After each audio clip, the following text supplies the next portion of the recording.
Assalamualaikum warahmatullahi wabarakatuh. Hello everyone.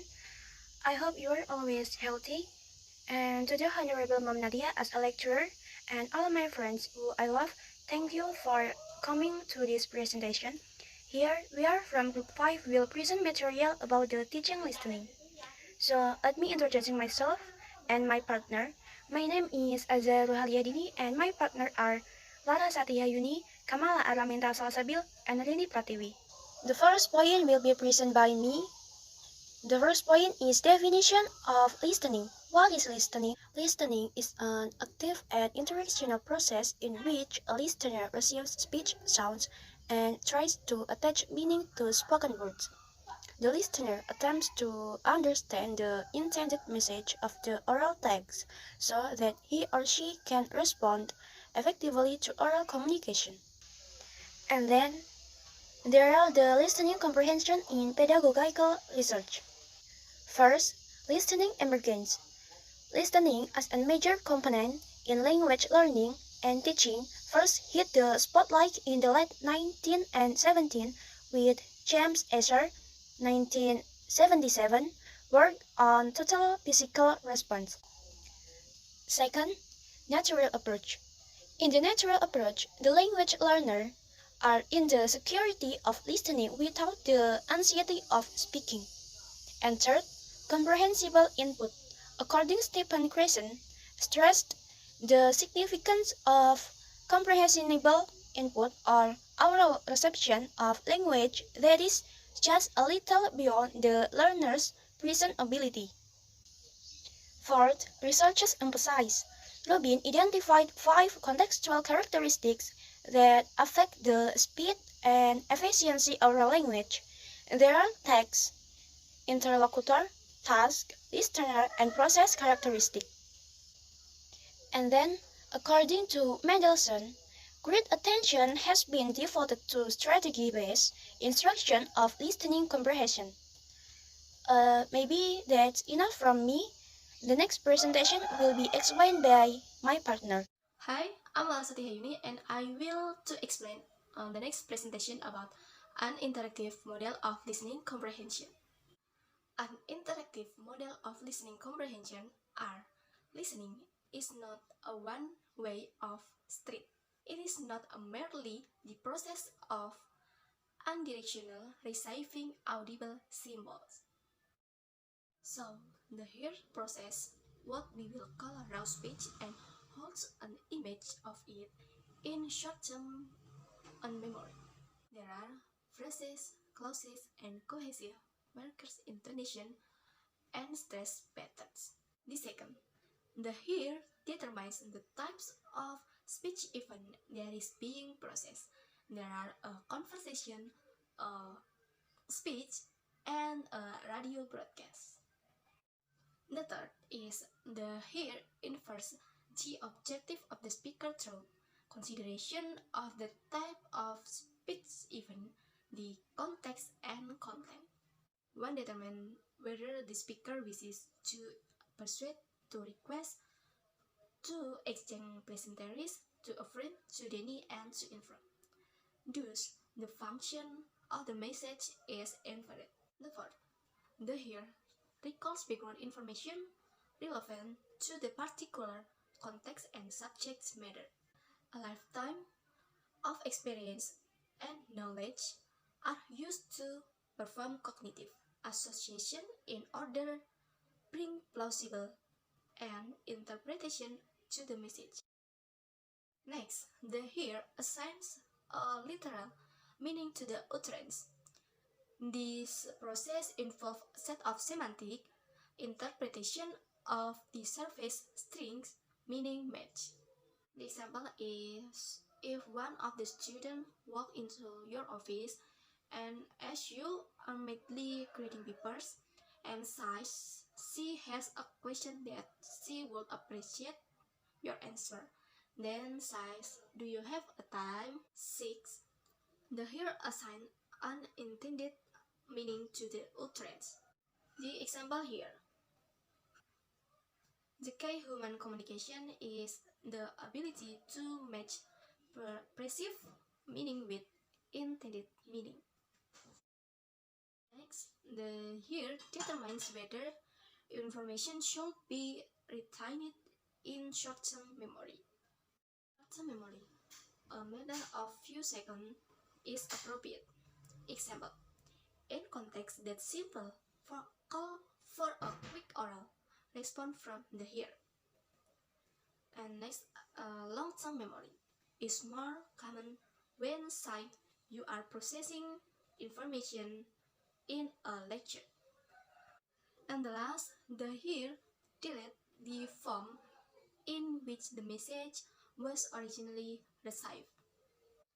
The word and phrases and sentence themselves are quickly forgotten, proved in 99% and you have no need to retain this short cognitive cluster.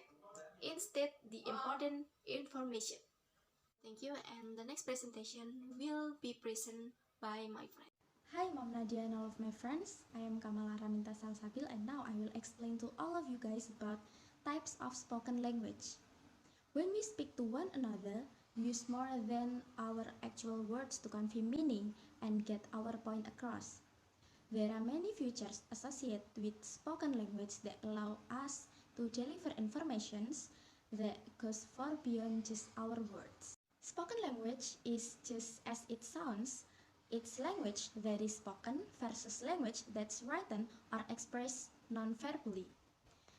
Spoken language involves the actual use of speech or related utterance that convey meaning to share thought or other information, while spoken language usually refers to words that are vocalized.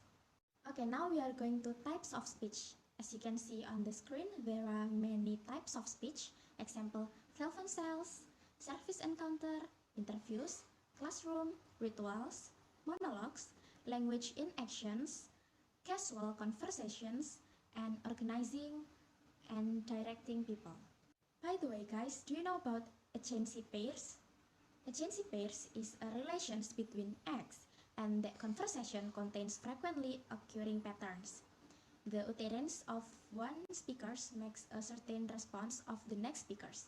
The first part creating an expectation of a particular second part.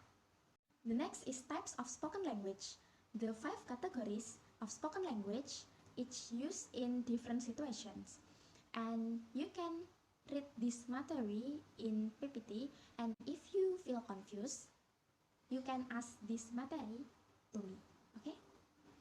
Next is conclusions. Spoken discourse types are useful for language teachers and material writers who want to create systematic speaking skills programmers and whose goal is to design activities that will generate output as close as possible to naturally occurring thought. Complete naturalness is probably impossible in the classroom, but the feeling that one is engaging in an authentic activity is important to the learners, as is the feeling that one is being taught authentic and naturally occurring structure and vocabulary to use in simulation or real-life thought. Hi, Assalamualaikum warahmatullahi wabarakatuh. So last but not least, I would like to greet our beloved lecturer, Mom Nadia SPD MPD, and I would like to greet my friends. I hope all of you guys always in a good condition. So I'm the last presenter of this group, and I would like to explain to you about what makes listening difficult. So let's get started. So, as we contemplate designing lessons and techniques for teaching listening skills, a number of specific characteristics of spoken language need to be taken into our consideration. Why? Because they are strongly influence the processing of speech, or they can even block comprehension if they are not attended to be. So there are 8 characteristics of spoken language, sourced from 3 books. There are Dunkel 1991, Richards 1983, and also UR 1984. So the first characteristics is clustering. In written language, we are conditioned to attend the sentence as the basic unit of organizations. But in spoken language, due to the memory limitations and our predispositions for chunking and clustering, we break down the speech into a smaller group of words. Clauses are common constituents, but phrases within clauses are even more easily retained to our comprehension. In teaching listening comprehensions, therefore, you need to help your students to pick out the manageable of clusters of words. Sometimes second languages learners will try to retain overly long constituents, or they will err in the other direction in trying to attend to every word in an utterance. So the next characteristics is reduced form. Redundancy. In spoken language, unlike most written language, has a good deal of redundancy. The next time you're in a conversation, notice the rephrasings, the repetitions, the elaborations, and also a little insertions of you know or I mean. Such redundancy helps the hearer to process meaning by offering more time to and extra information to think what to respond. The next characteristics is reduced forms. So while spoken language does indeed contain a good deal of redundancy, it also has many reduced forms actually. So reductions can be phonological, morphological, or synthetic forms like pragmatic maybe. So these reductions pose significant difficulties, especially for classroom learners who may have initially been exposed to be the full forms of English language. The next characteristics is performance variables. In spoken language, except for plain discourse, hesitations, false starts, pauses, and corrections are common. Native listeners are conditioned from very young age to weed out such performance variables, whereas they can easily interfere with comprehension in second language learners. The next characteristics is colloquial language. So, learners who have been exposed to the standard written English or a textbook language sometimes find it surprising and difficult to deal with the colloquial language, such as idioms, slang words, reduced forms, and shared cultural knowledge are all manifested at some point in conversations. So, colloquialism appear in both monologues and also the dialogues. So the next characteristics of spoken language is rate of delivery. Virtually every language learner initially thinks that native speakers speak too fast. Actually, as Jack Richards points out in his book, the number of length of pauses used by the native speaker is more crucial to comprehension than sheer speed. Learners will nevertheless eventually need to be able to comprehend language delivered at varying rates of speed and also at times delivered with few pauses. Unlike the reading, where a person can stop and go back to reread, in listening the hearer will may not always have the opportunity to stop the speaker. Instead, the stream of speech will continue to flow. The next characteristic is stress, rhythm, and intonation. The prosodic features of the English language are very important for comprehensions. Because English is a stress-time language, English speech can be a terror for some learners as a mouthful of syllables comes spilling out between stress points. The sentence, the president interested in eliminating the embargo with four stressed syllables out of 18 theoretically takes about the same amount of time to utter as did men wear plate. So also the intonation patterns are very significant, not just for interpreting the straightforward elements such as the questions, statements, and emphasis, but for understanding more subtle message like screams, endearment, insult, socialization, and also the praise. And the last characteristics of spoken language is interactions. Unless a language learner objective is exclusively to master some specialized skill like monitoring, radio broadcast, or attending lectures, Interaction will play a large role in listening comprehensions, for example, like doing conversation. Conversation is especially subject to all of the rules of interaction, such as negotiations, clarifications, attending signals, turn taking, and also topic nomination, maintenance, and terminations. So, to learn to listen is also to learn to respond and to continue a chain of listening and responding. So, classroom techniques that include listening components must at some point include the instructions in the two-way nature of listening.